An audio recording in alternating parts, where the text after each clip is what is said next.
Hello and welcome back to Bits and Bobs. Today's video is all about the 1879 farthing from the reign of Queen Victoria, the coin we can see on screen now. Firstly, I'll talk about the design of the coin and then move on to the facts and figures. So here is the reverse design, and it is the work of Leonard Charles Wyon.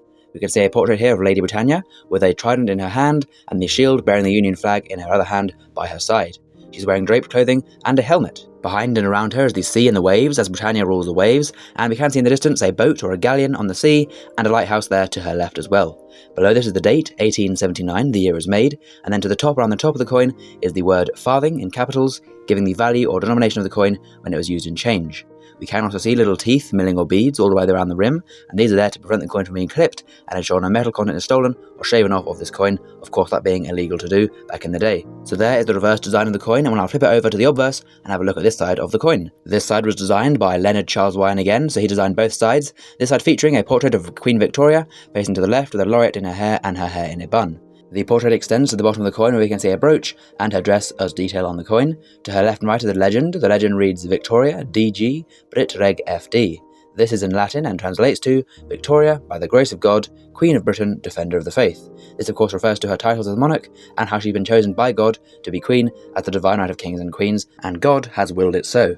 And that's the design on the obverse, again with teeth, milling or beads around the rim, so it cannot be clipped from either side and would be noticed from either side if it had been clipped or shaven. So there's the design, and we'll now move on to the facts and figures of the 1879 farthing. This coin was made at the Tower Hill Mint in London, where the Royal Mint was based between 1810 and 1975. The coin is composed of a bronze alloy, more specifically 97% copper, 2.5% zinc, and 0.5% tin. All three metals mixed together to make the coin's alloy, of which the coin is composed, giving it its unique colour and composition.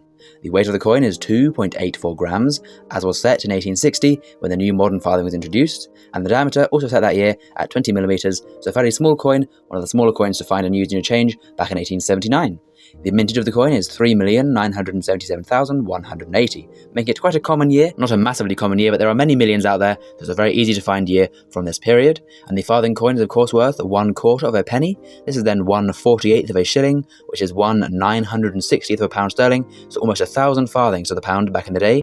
And back in 1879, when this coin was made, a 1 farthing piece was equal to 17 pence today. So very similar to having a 20 pence piece today, or a farthing back then. Both coins had similar values and similar buying powers in their times. And the coin was then demonetised in 1960 after being deemed too small, with too small of a value and too small of a buying power. So, now let's have a look at the values of the coin today for a collector looking to purchase one. In poor condition itself, around £2, fine condition around £5, extremely fine £65, and £130 in uncirculated grade with no wear, marks or damage on the coin, with the coin being in mint condition. So quite a range of prices there, with a low grade one being very affordable, only a few pounds, but a high grade one having much more of a premium, as the one on screen would command over £100 for a nice condition 1879 farthing. So please comment down below if you have one, and as well please do subscribe to the channel if you learned something new and enjoyed. Thank you for watching to the very end, and we'll see you again soon for some more coins in the future on Bits and Bobs. Bye!